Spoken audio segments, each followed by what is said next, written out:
ishoot photography. വയനാട്ടിൽ പോയവർക്കറിയാം എത്ര പ്രാവശ്യം വയനാട് പോയാലും നമുക്ക് മടുപ്പ് വരില്ല. കാരണം പ്രകൃതിനെ ഇഷ്ടപ്പെടുന്ന ഏതൊരാൾക്കും വയനാട് ഇഷ്ടപ്പെടും. കാരണം അവിടുത്തെ ഈ കുന്നും മലകളും മഞ്ഞും തണുപ്പും അതൊരു പ്രത്യേക ആംബിയൻസ് തന്നെയാണ്. അതേപോലെ തന്നെയാണ് ക്യാമറ ഇഷ്ടപ്പെടുന്ന ആളുകൾക്ക് ഫുജി ഫിലിമിൻ്റെ ആ വിൻറ്റേജ് ലുക്കും അതിൻ്റെ ആ ബ്യൂട്ടിഫുൾ ആയിട്ട് അറേഞ്ച് ചെയ്തിട്ടുള്ള ഡയലുകളും സ്വിച്ചുകളും ഒക്കെ ഒരു പ്രത്യേക ലുക്കാണ്. മാത്രമല്ല അതിൻ്റെ ആ ക്വാളിറ്റി ഫീൽ ചെയ്യുന്ന രീതിയിലാണ് ഫുജിഫിലിം എപ്പോഴും ബോഡിയൊക്കെ ഉണ്ടാക്കുക. ഇപ്പോൾ ഫുജിഫിലിമിൻ്റെ പുതിയ ക്യാമറയാണ് X-T4 എന്ന് പറയുന്ന ക്യാമറ. ഇതൊരു ശരിക്കും ഒരു പ്രൊഫഷണൽ ഹൈബ്രിഡ് ക്യാമറയാണ്. ഫോട്ടോ എടുക്കുന്നവർക്കും വീഡിയോ എടുക്കുന്നവർക്കും ഒരേപോലെ പെട്ടെന്ന് യൂസ് ചെയ്യാൻ പറ്റിയ ഒരു ഹൈബ്രിഡ് ക്യാമറ എന്ന് പറയാൻ പറ്റുന്ന ഒരു ക്യാമറയാണ് ഈ ഫുജിഫിലിമിൻ്റെ X-T4. ഇതിൻ്റെ ഞാൻ കണ്ട ഒരു പ്രത്യേകത, ഹൈ ക്വാളിറ്റിയിലാണ് ഇത് മെയ്ഡ് ചെയ്തിട്ടുള്ളത്. ഇതിൻ്റെ ഗ്രിപ്പും ആ ബോഡി ബിൽഡിങ്ങും ഒക്കെ നമുക്ക് കണ്ടാൽ നമുക്ക് നന്നായിട്ട് അറിയാൻ പറ്റും. ശരിക്കും ഒരു ക്വാളിറ്റി മെഷീൻ തന്നെയാണ്. ഈ ക്യാമറയിൽ നമുക്ക് 26 മെഗാ പിക്സലുള്ള ഹൈ ക്വാളിറ്റി ഫോട്ടോസ് നമുക്ക് JPEGയിലും റോയിലും ടിപ്പിലും ഒക്കെ എടുക്കാൻ പറ്റും. പിന്നെ ഈ ക്യാമറയിലെ ഫോക്കസ് എന്ന് പറഞ്ഞാൽ ഫേസ് ഐ ഡിറ്റക്ഷൻ ഫോക്കസ് നന്നായിട്ട് വർക്ക് ചെയ്യുന്നുണ്ട്. ടെസ്റ്റ് ചെയ്ത് നോക്കി. അതിപ്പോൾ ഈവൻ നമ്മൾ ഫാസ്റ്റ് ഷട്ടർ സ്പീഡിലിട്ടാലും നമുക്ക് കിട്ടുന്നുണ്ട്. അതുപോലെ ഈ ക്യാമറയിലെ വീഡിയോ കേപ്പബിലിറ്റി എന്ന് പറഞ്ഞാൽ 4K നമുക്ക് 10 ബിറ്റിൽ 400 Mbps നമുക്ക് 60 ഫ്രെയിംസിൽ നമുക്ക് ഷൂട്ട് ചെയ്യാം. 4K 60 frames 400 Mbps high quality 4K shoot ചെയ്യാം.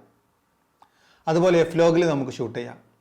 ഇനിയിപ്പോൾ F-Logും എഡിറ്റിംഗ് ഒന്നും വേണമെന്നില്ല. ഇതിലുള്ള ഫിലിം സിമുലേഷൻസ് ഉപയോഗിച്ച് കഴിഞ്ഞാൽ തന്നെ നമുക്ക് നല്ല രീതിയിൽ ഗ്രേഡഡ് ആയിട്ടുള്ള പോലത്തെ നമുക്ക് വീഡിയോ ഔട്ട്പുട്ടുകളാണ് നമുക്ക് ക്യാമറയിൽ കിട്ടുന്നത്. ഇതിലൊരു പുതിയ ഒരു സിമുലേഷൻ മോഡിൻ്റെ എറ്റേണൽ ബ്ലീച്ച് ബൈപ്പാസ് എന്ന് പറഞ്ഞിട്ട് അത് ഉപയോഗിച്ചാൽ തന്നെ നമുക്കൊരു ഹൈ ക്വാളിറ്റി ഹോളിവുഡ് ഫിലിം ലുക്കിലുള്ള വീഡിയോ ആണ് നമുക്ക് കിട്ടുന്നത്.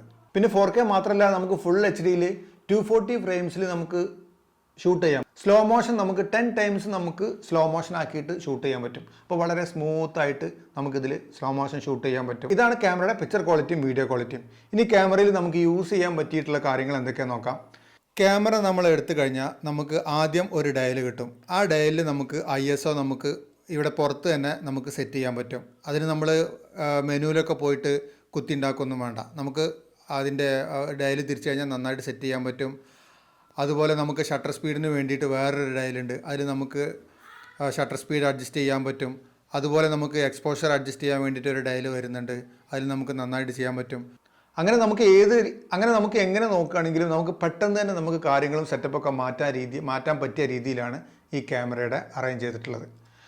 പിന്നെ നമ്മുടെ സ്ക്രീന് വരുന്നത് നമുക്ക് നന്നായിട്ട് നമുക്ക് ഫ്ലിപ്പ് ചെയ്തിട്ടും റൊട്ടേറ്റ് ചെയ്തിട്ടൊക്കെ യൂസ് ചെയ്യാൻ പറ്റും. അതായത് നമ്മൾ ഒരു ഹൈ ആംഗിളും ലോ ആംഗിളൊക്കെ എടുക്കുമ്പോൾ നമുക്ക് നല്ല രീതിയിൽ നിന്ന് കാണാൻ പറ്റിയ രീതിയിലുള്ള സ്ക്രീനാണ് നമുക്ക് ഫുജിഫിലിമിൻ്റെ X-T4 നമുക്ക് കിട്ടിയിട്ടുള്ളത്.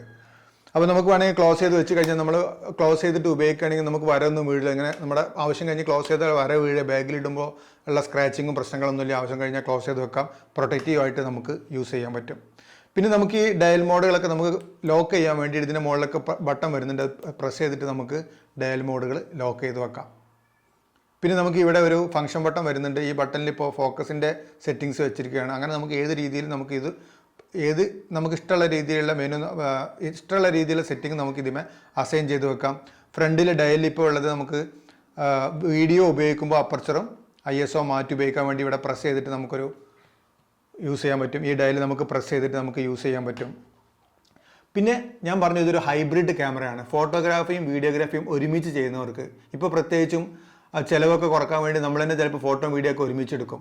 അപ്പോൾ ആ സമയത്തൊക്കെ നമുക്ക് ഈ ഫോട്ടോക്കും വീഡിയോക്കും മാറ്റുമ്പോൾ സെറ്റിങ്ങുകളൊക്കെ മാറ്റാൻ പോകണ്ട. നമുക്ക് ഫോട്ടോ മോഡ് നമുക്ക് ഇവിടെ സ്വിച്ച് ചെയ്ത് കഴിഞ്ഞാൽ ഫോട്ടോ മോഡ് കിട്ടും. ഫോട്ടോ മോഡിൽ നമുക്ക് ISO ഷട്ടർ സ്പീഡൊക്കെ ഈ ഡയലിൻ്റെ മോഡിൽ നമുക്ക് സെറ്റ് ചെയ്ത് വെക്കാം. ഇനി നമുക്ക് പെട്ടെന്നൊരു വീഡിയോ ആണ് വേണ്ടതെന്നുണ്ടെങ്കിൽ നമുക്ക് വീഡിയോ മോഡിലാക്കിയിട്ട് വീഡിയോക്കുള്ള സെറ്റിംഗ് നമുക്ക് ചെയ്ത് വെക്കാം. വീഡിയോക്കുള്ള സെറ്റിങ്ങിൽ നമുക്ക് ഷട്ടർ സ്പീഡും അപ്പർച്ചറും ISOയും ഒക്കെ നമുക്ക് ഇവിടെ അഡ്ജസ്റ്റ് ചെയ്യാം. ബാക്കി വീഡിയോ സെറ്റിങ്സ് ഒക്കെ അതേപോലെ കിടന്നോളാം. അപ്പോൾ നമുക്ക് വീഡിയോ എടുക്കണമെങ്കിൽ വീഡിയോ നമ്മളിങ്ങനെ ഷൂട്ട് ചെയ്തുകൊണ്ടിരിക്കുകയാണ്, ഫോട്ടോ എടുത്തുകൊണ്ടിരിക്കുന്ന സമയത്ത് നമുക്ക് വീഡിയോ വെക്കണമെങ്കിൽ ഈ ബട്ടൺ മാറ്റിയാൽ മതി. അതുപോലെ നേരെ ഫോട്ടോക്ക് മാറ്റണമെങ്കിലും ഈ ബട്ടൺ അങ്ങോട്ടും ഇങ്ങോട്ടും മാറ്റി കൊടുത്താൽ മതി. അപ്പോൾ നമ്മൾ സെറ്റ് ചെയ്ത് വെച്ച അതേ സെറ്റിങ്സിൽ നമുക്ക് ഫോട്ടോയും വീഡിയോയും വളരെ പെട്ടെന്ന് തന്നെ നമുക്ക് തുടർന്നുകൊണ്ട് റെക്കോർഡ് ചെയ്യാൻ പറ്റും. ഇപ്പോൾ നമ്മളൊരു ഫംഗ്ഷൻ നടക്കുന്ന സമയത്ത് അതിൻ്റെ ഒരു വീഡിയോ ക്ലിപ്പ് എടുത്തു, ഫോട്ടോക്ക് മാറ്റണമെങ്കിൽ ഫോട്ടോക്ക് മാറ്റുക, ക്ലിക്ക് ചെയ്ത് കഴിഞ്ഞാൽ ഫോട്ടോ കിട്ടും, വീഡിയോ കിട്ടും. അപ്പോൾ ഈസി ആയിട്ട് ഹൈബ്രിഡ് ആയിട്ട് നമുക്കൊരു ഷൂട്ട് ചെയ്യാൻ പറ്റിയ ക്യാമറയാണ്. പ്രൊഫഷണൽ ക്വാളിറ്റിയിലുള്ള ഔട്ട്പുട്ട് തന്നെയാണ് ഈ ക്യാമറ തരുന്നത്. മെനുവിലൊക്കെ നമുക്ക് ഈസി ആയിട്ട് പോകാൻ വേണ്ടിയിട്ടും അതുപോലെ ഫോക്കസിൻ്റെ പോയിൻറ്റ്സൊക്കെ കൺട്രോൾ ചെയ്യാൻ വേണ്ടിയിട്ട് നമുക്ക് ജോയ്സ്റ്റിക്ക് തരുന്നുണ്ട്. അതുപോലെ ക്വിക്ക് മെനു എന്ന് പറഞ്ഞിട്ട് ക്വിക്ക് മെനുവിലേക്ക് നമുക്ക് പെട്ടെന്ന് സെറ്റപ്പിൽ പോകാം. അത് നമുക്ക് ക്വിക്ക് മെനുവിൽ നമുക്ക് പോയി കഴിഞ്ഞിട്ട് നമുക്ക് സുഖമായിട്ട് നമുക്ക് ഡയൽ തിരിച്ചിട്ട് നമുക്ക് വേണ്ട പിക്ചർ സൈസ്, ഫിലിം സിമുലേഷൻ, അതുപോലെ ഫോക്കസിങ് മോഡ്, ഇതൊക്കെ നമുക്ക് ഈ ക്വിക്ക് മോഡിൽ പോയിട്ട് വളരെ ഈസി ആയിട്ട് മാറ്റാൻ പറ്റും. ബാക്ക് ബട്ടൺ ഫോക്കസിങ്ങിനും ഒരു ബട്ടൺ വരുന്നുണ്ട്. അപ്പോൾ നമുക്കവിടെ ബാക്ക് ബട്ടൺ ഫോക്കസിങ് നന്നായിട്ട് ചെയ്യാൻ പറ്റും. പിന്നെ ഡിസ്പ്ലേ ബട്ടൺ വരുന്നുണ്ട്. നമ്മളെ ഡീറ്റെയിൽസും ഒക്കെ കാണാൻ വേണ്ടി നമുക്ക് ഡിസ്പ്ലേ ഓൺ ആക്കി കഴിഞ്ഞാൽ ഡിസ്പ്ലേ ബട്ടണിൽ നമുക്ക് കാണാൻ പറ്റും.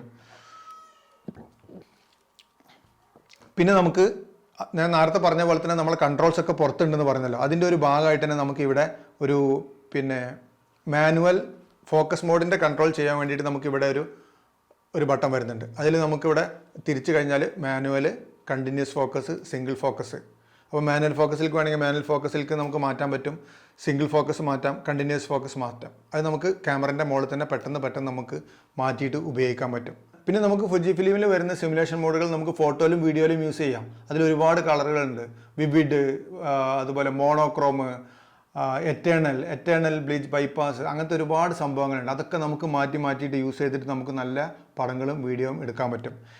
നമുക്ക് ഇതുകൊണ്ട് ബ്ലോഗിങ്ങിനും വേണ്ടിയിട്ട് നമുക്ക് ഉപയോഗിക്കാം. കാരണം ഒന്നാമത് ഇതിൻ്റെ സ്ക്രീനിൽ നിങ്ങൾക്ക് അറിയാമല്ലോ, നമുക്ക് ഫ്ലിപ്പ് ചെയ്തിട്ട് നമുക്ക് യൂസ് ചെയ്തിട്ട് ബ്ലോഗ് ചെയ്തിട്ട് നമുക്ക് നടന്ന് ബ്ലോഗ് ചെയ്യാൻ പറ്റും. ബ്ലോഗിങ് ടെസ്റ്റ് നമുക്കൊന്ന് ചെയ്ത് നോക്കാം. ഇപ്പോൾ ആക്ച്വലി ഞാനുള്ളത് വയനാട് കോറോം എന്ന് പറഞ്ഞ സ്ഥലത്ത് ഒരു റിസോർട്ടുണ്ട്. കോറോം ടൗണിൻ്റെ തൊട്ടടുത്ത് തന്നെ ആയിട്ട് ഒരു കുന്നിൻ്റെ മുകളിലാണ് റിസോർട്ട്. ബ്യൂട്ടിഫുൾ ആയിട്ടുള്ള ഒരു റിസോർട്ടും റെസ്റ്റോറൻറ്റൊക്കെ ഉള്ള ഒരു സ്ഥലമാണ്. ഈ റിസോർട്ടിൻ്റെ എല്ലാ ഭാഗത്തും ഏകദേശം 100 ഏക്കർ സ്ഥലത്താണ് ഈ റിസോർട്ട് നിൽക്കുന്നത്. നല്ല ഫുഡാണ്, നല്ല കസ്റ്റമർ കെയർ ആണ്, നല്ല ഉഷാർ സ്ഥലമാണ്. മാത്രമല്ല എൻ്റെ സുഹൃത്തുണ്ട് സലീം ചോലയിൽ എന്ന് പറഞ്ഞിട്ട്, എൻ്റെ ഒരു സുഹൃത്തിൻ്റെ അങ്ങരുടെ സ്ഥലമാണ്, അങ്ങനെ പ്രോപ്പർട്ടിയാണിത്. അപ്പോൾ അവിടെയാണ് ഞാനിപ്പോൾ ഉള്ളത്. ഇവിടെ നമുക്ക് ഈ നമ്മുടെ റിസോർട്ടിൻ്റെ എല്ലാ ഭാഗത്തായിട്ട് നമുക്ക് എല്ലാ 4 ഭാഗത്തേക്കും ഒരുപോലെ വ്യൂ ഉണ്ട്. മാത്രമല്ല 4 ഭാഗത്തേക്കും ഈ കുന്നിൻ്റെ സൈഡിലൊക്കെ നമുക്ക് ചായത്തോട്ടം ശരിക്കും നന്നായിട്ട് പ്ലാൻ ചെയ്തുള്ള ചായത്തോട്ടം ഉണ്ട്. അപ്പോൾ നമുക്ക് ഒരുപാട് ഫോട്ടോസ് എടുക്കാനും അതുപോലെ മഞ്ഞൊക്കെ ആസ്വദിക്കാനൊക്കെ ഉണ്ടാവും. ഈ ഭാഗത്തൊക്കെ ശരിക്കും മഞ്ഞൊക്കെ വന്നിട്ട് വീണിട്ടുള്ള സ്ഥലങ്ങളാണ്. അപ്പോൾ ആ രീതിയിൽ നമുക്ക് നന്നായിട്ട് യൂസ് ചെയ്യാൻ പറ്റിയിട്ടുള്ള. ഇപ്പോൾ ഷൂട്ട് ചെയ്യുന്നത് ഞാനൊരു എക്സ്റ്റേണൽ മൈക്ക് വെച്ചിട്ടാണ്. റോഡിൻ്റെ എക്സ്റ്റേണൽ മൈക്ക് 6 dB വോളിയം കുറച്ചിട്ടാണ് സെറ്റ് ചെയ്തിട്ടുള്ളത്. അപ്പോൾ അതിലുള്ള വോയിസാണ് ഇപ്പോൾ കേട്ടുകൊണ്ടിരിക്കുന്നത്. ഇനി ഞാൻ പറഞ്ഞതിൽ നമുക്ക് സ്ലോ മോഷൻ നന്നായിട്ട് ചെയ്യാൻ പറ്റുന്നത്. 110 സ്ലോ മോഷൻ എടുത്തു നോക്കാം. അപ്പോൾ ഈ റിസോർട്ടിൽ ഒരു ഹോഴ്സ് ഉണ്ട്. നമുക്ക് അതിന് ഇവിടെയുള്ള ഒരു റൈഡർ ഉണ്ട്. മൂപ്പരൊന്ന് റൈഡ് ചെയ്തിട്ട് നമുക്ക് 120 എടുത്തു നോക്കാം. എങ്ങനെയുണ്ട് നമുക്ക് ഫോക്കസും ഒക്കെ നമുക്ക് കിട്ടുന്നുണ്ടോ എന്ന് നോക്കാം. 120 സ്പീഡിൽ ക്യാമറയുടെ പെർഫോമൻസ് എങ്ങനെയുണ്ട് എന്നൊക്കെ നമുക്ക് നോക്കാൻ വേണ്ടിയിട്ട് നമ്മുടെ റാഷിദ് നല്ലൊരു റൈഡറാണ്. എന്താണ് പഠിക്കുകയാണ്. ഇവിടെ തന്നെയാണ്, ഇവിടുത്തെക്കാരനായ റാഷിദാണ്. ചെറിയ പയ്യനാണ്, കണ്ടില്ലേ, പക്ഷെ നന്നായിട്ട് റൈഡ് ചെയ്യും. റാഷിദും ഫുല്ല എന്നാണ് നമ്മുടെ കുതിരയുടെ പേര്. ഇവർ ശരിക്കും ഇതിനെ വളരെ ലാളിച്ച് വളർത്തുന്ന ഒരു കുതിരയാണ്. കാരണം ഇത് ഒരു കൊമേഴ്ഷ്യലായിട്ട് വാങ്ങിയതൊന്നുമല്ല, ചെറിയ കുട്ടിനെ വാങ്ങിയിട്ട് അവർ വീട്ടിൽ തന്നെ വളർത്തിയിട്ട് ഇവിടെ ജസ്റ്റ് അവരുടെ ആവശ്യത്തിന് മാത്രം വേണ്ടി ഉപയോഗിക്കുന്നതാണ്. അപ്പോൾ റാഷിദിൻ്റെ റൈഡിങ് നമുക്ക് നോക്കാം. 120 ഫ്രെയിം റേറ്റിൽ നമുക്ക് സ്പീഡ് എങ്ങനെയാണ് നോക്കാം. അതുപോലെ കണ്ടിന്യൂസ് ഷോട്ടിൽ നമുക്ക് എങ്ങനെ ഫോക്കസ് ചെയ്യുന്നുണ്ട്, എന്തുമാത്രം കിട്ടുന്നത് നമുക്കൊന്ന് ടെസ്റ്റ് ചെയ്ത് നോക്കാം. Okay, ready?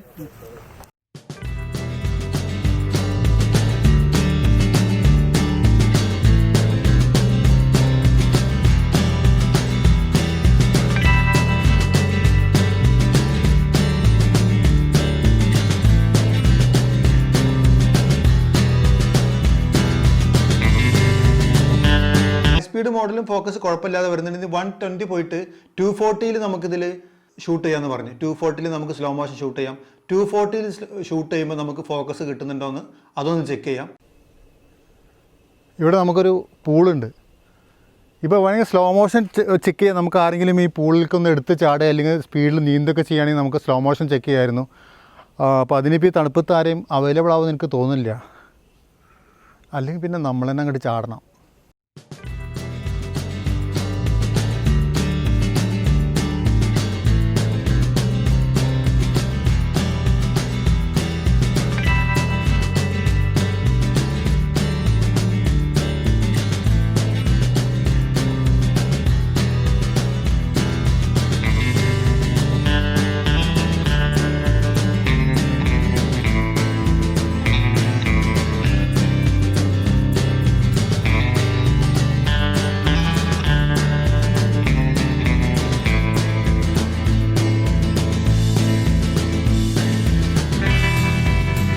നമുക്കിതിൽ കാണാൻ പറ്റും, ഞാനിങ്ങനെ നീന്തി വരുന്ന ആ സമയത്ത് തന്നെ നമുക്ക് ആ ഫോക്കസും നമ്മളെ പിന്തുടർന്നുകൊണ്ടിരിക്കുന്നുണ്ട്. ആക്ച്വലി പൂളിൽ നമ്മൾ കുളത്തിലൊന്നും ചാടുന്ന പോലെ പൂളിൽ ചാടാൻ പാടില്ല. അത് പൂളിൻ്റെ നിയമം അവിടെ എഴുതി വെച്ചിട്ടുണ്ട്. അല്ലാതെ എനിക്ക് പേടിയുണ്ടായിട്ടൊന്നല്ല കേട്ടോ. അപ്പോൾ വീഡിയോൻ്റെ സ്പീഡ് പറഞ്ഞു. ഇനി ഫോട്ടോ എടുക്കുമ്പോൾ നമുക്ക് ഈ ക്യാമറ ഉപയോഗിച്ച് ഫോട്ടോ എടുക്കുകയാണെങ്കിൽ നമുക്ക് 1 സെക്കൻഡിൽ നമുക്ക് മെക്കാനിക്കൽ ഷട്ടർ ഉപയോഗിച്ചിട്ട് നമുക്ക് 15 ഫ്രെയിംസിൽ ഷൂട്ട് ചെയ്യാം. 15 ഫ്രെയിംസിൽ മെക്കാനിക്കൽ ഷട്ടർ എന്ന് പറഞ്ഞാൽ നമുക്കറിയാം ഒരുപാട് പൈസ കൊടുത്ത് വാങ്ങുന്ന ഒരു ക്യാമറയ്ക്ക് നമുക്കത് കിട്ടുള്ളൂ. ഇത് എനിക്ക് തോന്നുന്നത് നമുക്ക് ബോഡിക്ക് ഏകദേശം 1.5 ലക്ഷം രൂപ, അറൗണ്ട് 1.5 ലക്ഷം രൂപ ഞാനിവിടെ താഴെ നമ്പർ കൊടുത്തിട്ടുണ്ട്. ഈ സെയിൽസുമായി ബന്ധപ്പെട്ട ആൾ നമ്പർ കൊടുത്തിട്ടുണ്ട്. അപ്പോൾ എന്താണ് പ്രൈസ് നിങ്ങൾക്ക് ചെക്ക് ചെയ്യാം. അതുപോലെ ഓണം ഓഫർ വരുന്നുണ്ട്, ഇതിൽ ഓണം ഓഫർ ഉണ്ട്. അപ്പോൾ ഓണം ഓഫറിന് എന്താണ് പ്രൈസ് എന്നൊക്കെ നിങ്ങൾക്ക് ആ നമ്പറിൽ വിളിച്ചു കഴിഞ്ഞാൽ നിങ്ങൾക്ക് ചെക്ക് ചെയ്യാം. ആവശ്യമുള്ളവർക്ക് എനിക്ക് തോന്നുന്നു EMI ഒക്കെ ഇട്ടിട്ടൊക്കെ വാങ്ങാൻ പറ്റും. അത് നിങ്ങൾ അവരുമായിട്ട് ചെക്ക് ചെയ്യാം. ഇലക്ട്രോണിക് ഫ്രെയിംസിലാണെങ്കിൽ ഇതിൽ 30 ഫ്രെയിംസ് 1 സെക്കൻഡിൽ 30 ഫ്രെയിംസ് നമുക്ക് ഷൂട്ട് ചെയ്യാൻ പറ്റും. കാരണം ഒരു മൂവ്മെൻറ്റും നമുക്ക് മിസ്സാവില്ല. ഇങ്ങനെ 30 ഫ്രെയിംസിൽ നമ്മൾ ഇടുമ്പോഴുള്ളത് നമ്മുടെ പിക്ചറിൻ്റെ സൈസ് 1.25 ക്രോപ്പ് ആവും. 1.25% ക്രോപ്പ് ആയാലും നമുക്ക് അത്രയും ഹൈ സ്പീഡ് ആയിട്ടുള്ള എന്തെങ്കിലും നമുക്ക് ഷൂട്ട് ചെയ്യുകയാണെങ്കിൽ നമുക്ക് നല്ല രീതിയിൽ 30 ഫ്രെയിം പെർ സെക്കൻഡ് എടുത്തിട്ട് നമുക്ക് ഈ ക്യാമറയിൽ നല്ല ഫോട്ടോസ്, ഹൈ സ്പീഡ് ഫോട്ടോസ്, പ്രത്യേകിച്ചും ഈ ബേർഡ് വാച്ചിങ്ങും അതുപോലെ സ്പോർട്സൊക്കെ ചെയ്യുന്നവർക്ക് വളരെ ഉപകാരപ്രദമായ രീതിയിൽ നമുക്ക് ഈ ക്യാമറ വെച്ചിട്ട് എടുക്കാൻ പറ്റും. ഈ ക്യാമറയിലുള്ള വേറെ പ്രത്യേകത നമുക്ക് ഇൻ്റർവെൽ ടൈമറും സമയമൊക്കെ സെറ്റ് ചെയ്ത് വെച്ചിട്ട് നമുക്ക് ഇൻ്റർവെൽ നന്നായിട്ട് ഷൂട്ട് ചെയ്യാൻ പറ്റും. ഇൻ്റർവെൽ ഷൂട്ട് ചെയ്ത് കഴിഞ്ഞാൽ നമുക്ക് ഏത് സ്ഥലത്ത് പോയാലും നമുക്ക് ഈസി ആയിട്ട് നമുക്ക് കുറച്ച് പടങ്ങളൊക്കെ എടുത്തിട്ട് നന്നായിട്ട് എഡിറ്റ് ചെയ്തിട്ട് നമുക്ക് ടൈം ലാപ്സ്, ആ സ്ഥലത്തിന് നല്ലൊരു ടൈം ലാപ്സ് ഒക്കെ ഉണ്ടാക്കാൻ നമുക്ക് ചെയ്യാൻ പറ്റും. പിന്നെ ഒരുപാട് അവാർഡുകൾ നേടിയിട്ടുള്ള ഈ ക്യാമറ ഇമേജ് സ്റ്റെബിലൈസേഷനിൽ ഇപ്പം ഞാനിവിടെ കാണിച്ചിരുന്ന എല്ലാ വീഡിയോ ഷോട്ടുകളും ഞാൻ കയ്യിൽ വെച്ചിട്ട് തന്നെയാണ് എടുത്തത്. ഒന്നും ഗിംബൽ ഉപയോഗിച്ച് എടുത്തതല്ല, കയ്യിൽ വെച്ചിട്ട് തന്നെയാണ് എല്ലാ ഷോട്ടുകളും ഞാൻ എടുത്തത്. അപ്പോൾ അതിൽ ഇമേജ് സ്റ്റെബിലൈസേഷൻ നന്നായിട്ട് വർക്ക് ചെയ്യുന്നുണ്ട്. ഇതിൽ 5 ആക്സിസ് സെൻസർ ഷിഫ്റ്റ് ഇമേജ് സ്റ്റെബിലൈസേഷനാണ് ഈ ക്യാമറയിൽ വരുന്നത്. അതായത് നമ്മുടെ സെൻസർ ഷിഫ്റ്റ് ചെയ്തിട്ടാണ് ഇമേജ് സ്റ്റെബിലൈസേഷൻ നടക്കുന്നത്. മാത്രമല്ല ഇത് 6.5 സ്റ്റോപ്പ് വരെ ഇമേജ് നമുക്ക് സ്റ്റെബിലൈസ് ചെയ്ത് കിട്ടും. പിന്നെ നമുക്ക് ലെൻസിൽ വരുന്ന ഒപ്റ്റിക്കൽ ഇമേജ് സ്റ്റെബിലൈസേഷൻ നമുക്ക് യൂസ് ചെയ്യാം. ഇതുകൂടാതെ ഡിജിറ്റൽ ഇമേജ് സ്റ്റെബിലൈസേഷൻ ക്യാമറയിൽ വരുന്നുണ്ട്. ഇനി അതൊന്നും പോരാ, നമുക്കൊരു എക്സ്ട്രീം ഇമേജ് സ്റ്റെബിലൈസേഷനാണ് വേണ്ടതെന്നുണ്ടെങ്കിൽ നമുക്ക് ഇമേജ് സ്റ്റെബിലൈസേഷൻ IS ബൂസ്റ്റ് എന്ന് പറഞ്ഞിട്ടൊരു സംഭവമുണ്ട്. ബൂസ്റ്റ് കലക്കി കൊടുക്കും. അതായത് നമ്മൾ കുറച്ച് ക്രോപ്പ് ആയാലും നമുക്കിപ്പോൾ ഗിംബലൊന്നും ഇല്ലാതെ ഓടിയിട്ടൊക്കെ ഒരു സംഭവങ്ങളൊക്കെ എടുക്കണമെങ്കിൽ നമുക്ക് ഈ ക്യാമറ വെച്ചിട്ട് നന്നായിട്ട് ഓടിയിട്ട് എടുത്താലും നമുക്ക് ഇമേജ് നന്നായിട്ട് സ്റ്റെബിലൈസ് ചെയ്ത് കിട്ടും. പിന്നെ ഇതിൽ നമുക്കൊരു ഡയലും കൂടെ വരുന്നുണ്ട്. ISOൻ്റെ ഡയലിൻ്റെ താഴെ നമുക്ക് ഒരു ഡയൽ വരുന്നത് നമുക്ക് നമ്മുടെ ഇതിൽ വരുന്ന കുറച്ച് ഫങ്ഷൻസ് മാറ്റാൻ വേണ്ടിയിട്ട്. അതായത് നമുക്ക് പനോരമിക് ഷൂട്ട് എടുക്കണം, ബ്രാക്കറ്റിങ്, അഡ്വാൻസ്ഡ് ഫിൽറ്റർ മോഡിലേക്ക് മാറ്റണം, കണ്ടിന്യൂസ് ഹൈ, കണ്ടിന്യൂസ് ലോ എന്നൊക്കെ പറഞ്ഞിട്ട് നമ്മൾ ഷട്ടറിന് സ്പീഡ് അഡ്ജസ്റ്റ് ചെയ്യാൻ വേണ്ടിയിട്ടാണ്. അതുപോലെ സിംഗിൾ ഷൂട്ട്, HDR ഇവിടെയൊക്കെ മാറ്റാൻ വേണ്ടിയിട്ടൊരു ബട്ടൺ ഈ റിങ്ങിന് താഴെയും നമുക്ക് അവൈലബിൾ ആയിട്ട് നമുക്ക് കിട്ടുന്നുണ്ട്. അതിൽ നമുക്കിപ്പോൾ ആദ്യത്തെ നമുക്ക് വേണമെങ്കിൽ പനോരമിക് മോഡിൽ ഒരു ഷൂട്ട് എടുത്ത് നോക്കാം.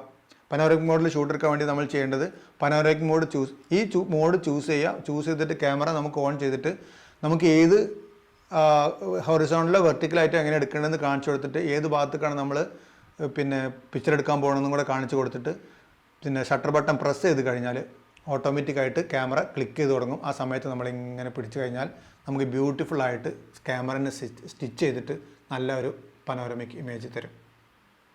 അങ്ങനെ നമുക്ക് പനോരമിക് ഇമേജസും നമുക്ക് എടുക്കാൻ പറ്റും. പിന്നെ ഇതിൻ്റെ ലോ ലൈറ്റ് കേപ്പബിലിറ്റി കാണണമെങ്കിൽ ഞാൻ ലോ ലൈറ്റിൽ എടുത്ത കുറച്ച് പടങ്ങൾ ഞാൻ കാണിച്ചു തരാം. അതുപോലെ 12000 ISO യൂസ് ചെയ്തിട്ട് എടുത്തൊരു പടമാണ്. ഇതിൽ ഞാൻ ഷട്ടർ സ്പീഡ് യൂസ് ചെയ്തിരിക്കുന്നത് വെറും 10 ഷട്ടർ സ്പീഡ് ഇട്ടുള്ളത്. ഷട്ടർ സ്പീഡ് 10 ഇട്ടിട്ട് പോലും നമുക്ക് ഷെയ്ക്കില്ലാത്ത ഇമേജ് കിട്ടാൻ കാരണം ഇമേജ് സ്റ്റെബിലൈസേഷൻ, അതായത് ബോഡി അടിപൊളിയായിട്ടുള്ള ഇമേജ് സ്റ്റെബിലൈസേഷൻ വർക്ക് ചെയ്യുന്നതുകൊണ്ട് മാത്രമാണ് നമുക്ക് ഇത്രയും നല്ല രീതിയിൽ ഈ പടങ്ങൾ കിട്ടുന്നത്. അപ്പോൾ നിങ്ങളൊരു ഹൈബ്രിഡ് ഷൂട്ടർ ആണെങ്കിൽ, അതല്ലെങ്കിൽ നിങ്ങൾക്കൊരു ക്വാളിറ്റി ഉള്ള ക്യാമറ നിങ്ങൾക്ക് ഇഷ്ടപ്പെടുന്നുണ്ടെങ്കിൽ X-T4 നല്ലൊരു ഓപ്ഷൻ തന്നെ ആയിരിക്കും. നന്നായിട്ട് ലോ ലൈറ്റിൽ ഷൂട്ട് ചെയ്യാൻ പറ്റും. നല്ല സ്ലോ മോഷൻസ് 240 ഫ്രെയിംസ് വരെ സ്ലോ മോഷൻസ് യൂസ് ചെയ്യാം. 4K നമുക്ക് 60 ഫ്രെയിംസിൽ ഷൂട്ട് ചെയ്യാം. ഇങ്ങനെയൊക്കെ ഷൂട്ട് ചെയ്യാൻ പറ്റിയൊരു ക്യാമറയാണ് Fujifilm X-T4. ഇനിയിപ്പോൾ ഇതിൻ്റെ ഗുണങ്ങൾ ഒരുപാട് ഞാൻ പറഞ്ഞു. ഇപ്പോൾ ഇതിൻ്റെ ന്യൂനത പറയണമെങ്കിൽ എനിക്ക് താല്പര്യമുള്ളൊരു സംഭവം എന്ന് പറഞ്ഞാൽ ഇത്രയും സെറ്റിങ്സുകളുള്ള ഒരു പ്രൊഫഷണൽ ലുക്കുള്ള ക്യാമറയിൽ ഈ മുകൾ ഭാഗത്ത് നമുക്കൊരു LCD സ്ക്രീന്, ആ നമ്മുടെ സെറ്റിങ്സ് കാണാൻ വേണ്ടി ഒരു LCD സ്ക്രീന് കൊണ്ടുവന്നാൽ നന്നായിരുന്നു. അപ്പോൾ നമ്മൾ ഇത് ഇങ്ങനെ മെനുവിൽ പോയിട്ട് ഇങ്ങനെ തപ്പി നോക്കേണ്ട ആവശ്യമില്ല. നമുക്ക് ആ LCD സ്ക്രീനിൽ നോക്കിക്കഴിഞ്ഞാൽ നമുക്ക് നമ്മുടെ സെറ്റിങ്സ് കാണാൻ പറ്റും. സുഗമമായിട്ട് കുറച്ചും കൂടെ ഇമ്പ്രൂവ് ചെയ്തിട്ട് നമുക്ക് ഫോട്ടോ എടുക്കാൻ പറ്റും. അത്യാവശ്യമുള്ള കുറച്ച് സെറ്റിങ്സ് ഇതിൽ വരികയാണെങ്കിൽ അത് ഒരു ന്യൂനതയായിട്ട് എനിക്ക് തോന്നുന്നുണ്ട്. നിങ്ങൾക്ക് അതിൻ്റെ ആവശ്യമുണ്ടോ എന്ന് എനിക്കറിയില്ല, അങ്ങനെ ശീലിച്ചുകൊണ്ടാവാം. അതൊരു നല്ല കാര്യമായിരുന്നു അങ്ങനത്തെ ഒരു സംഭവം ഇതിൽ കൊണ്ടുവരികയാണെങ്കിൽ. പിന്നെ മിറർലെസ് ആയതുകൊണ്ട് തന്നെ ബാറ്ററി ഒരുപാട് വേണമെന്നുള്ളതുകൊണ്ട് തന്നെ 2200 മില്ലി ആമ്പിൻ്റെ പവർഫുൾ ആയിട്ടുള്ള ബാറ്ററി തന്നെയാണ് വരുന്നത്. ഈ ബാറ്ററി നമുക്ക് പുറത്തെടുത്തിട്ട് നമുക്ക് ചാർജ് ചെയ്യാൻ പറ്റും. അതുപോലെ നമുക്ക് USB കണക്ഷൻസ് കൊടുത്തിട്ട് നമുക്ക് ചാർജ് ചെയ്യാൻ പറ്റും. ഒരു പവർ ചാർജർ യൂസ് ചെയ്തിട്ട് നമ്മൾ പിന്നെ ചെയ്യുകയാണെങ്കിൽ നമുക്ക് വളരെ പെട്ടെന്ന് തന്നെ നമുക്ക് 2 ബാറ്ററി ഒക്കെ ഒരുമിച്ചിട്ടൊക്കെ ചാർജ് ചെയ്യാൻ പറ്റും. അതുപോലെ മൈക്കും റിമോട്ടൊക്കെ നമുക്ക് കണക്ട് ചെയ്യാനുള്ള സംവിധാനങ്ങളൊക്കെ ഈ ക്യാമറയിൽ തന്നെ ഉണ്ട്. പിന്നെ നമുക്കൊരു കേജിലൊക്കെ വെച്ച് ഉപയോഗിക്കാൻ വേണ്ടിയിട്ട് നമുക്ക് ഈ പിന്നെ ടോപ്പൊക്കെ ഈ അടപ്പൊക്കെ ഉണ്ടല്ലോ, ഇതൊക്കെ നമുക്ക് എടുത്ത് മാറ്റാൻ പറ്റും. ഈ കമ്പാർട്ട്മെൻറ്റൊക്കെ നമുക്ക് എടുത്ത് മാറ്റാൻ പറ്റും. നമുക്ക് കേജിലൊക്കെ വെച്ച് പ്രൊഫഷണലായിട്ട് യൂസ് ചെയ്യാൻ വേണ്ടിയിട്ട് അതിനൊക്കെ വേണ്ടിയിട്ട് നിർമ്മിച്ച ഒരു ക്യാമറ തന്നെയാണ്. പിന്നെ നമ്മൾ SD കാർഡ് നോക്കുകയാണെങ്കിൽ നമുക്ക് 2 SD കാർഡ് ഇതിലിടാം. 2 SD കാർഡ് നമുക്ക് ഇതിൽ ഇട്ടിട്ട് നമുക്ക് യൂസ് ചെയ്യാം. ഒന്നുകിൽ നമുക്ക് 2 SD കാർഡിലും ഒരേ സമയം നമുക്ക് ബാക്കപ്പ് ആയിട്ട് ഷൂട്ട് ചെയ്യാൻ പറ്റും. അതല്ലെങ്കിൽ ഫോട്ടോ ഒന്നിൽ ഷൂട്ട് ചെയ്യാം, വീഡിയോ വേറൊന്നിൽ ഷൂട്ട് ചെയ്യാം. അല്ലെങ്കിൽ ഒന്ന് ഫുള്ളായാൽ മറ്റേക്ക് ആക്കണ പോലെ നമുക്ക് ചെയ്യാൻ പറ്റും. അങ്ങനെ ഒരുപാട് ഓപ്ഷൻസിൽ സാധാരണ നമ്മൾ 2 SD കാർഡ് ഉപയോഗിച്ചിട്ട് ചെയ്യുന്ന എല്ലാ ഓപ്ഷൻസും നമുക്ക് ഈ ക്യാമറയിൽ നമുക്ക് നന്നായിട്ട് ചൂസ് ചെയ്യാനും പറ്റും. ഞാൻ ഏകദേശം ഒരാഴ്ചയായിട്ട് ഞാൻ ക്യാമറ യൂസ് ചെയ്തുകൊണ്ടിരിക്കുന്നുണ്ട്. പക്കാ ക്യാമറയാണ്, റെക്കമെൻഡ് ചെയ്യാൻ പറ്റുന്ന ക്യാമറയാണ്. അപ്പോൾ thank you so much for watching me. എല്ലാവരും സബ്സ്ക്രൈബ് ചെയ്യുക, ലൈക്ക് ചെയ്യുക. പിന്നെ ഫുജി X-A7ൻ്റെയും ഇതിൻ്റെയൊക്കെ കൂടുതൽ വീഡിയോസ് ഞാൻ പിന്നെ അടുത്ത ദിവസങ്ങളിൽ ഞാൻ അപ്ലോഡ് ചെയ്യാം. ഷൂട്ടിംഗ് നടന്നുകൊണ്ടിരിക്കുകയാണ്. ഞാൻ അടുത്ത ദിവസങ്ങളിൽ അപ്ലോഡ് ചെയ്യാം. അപ്പോൾ എല്ലാവരും സബ്സ്ക്രൈബ് ചെയ്യണം. Thank you so much for watching.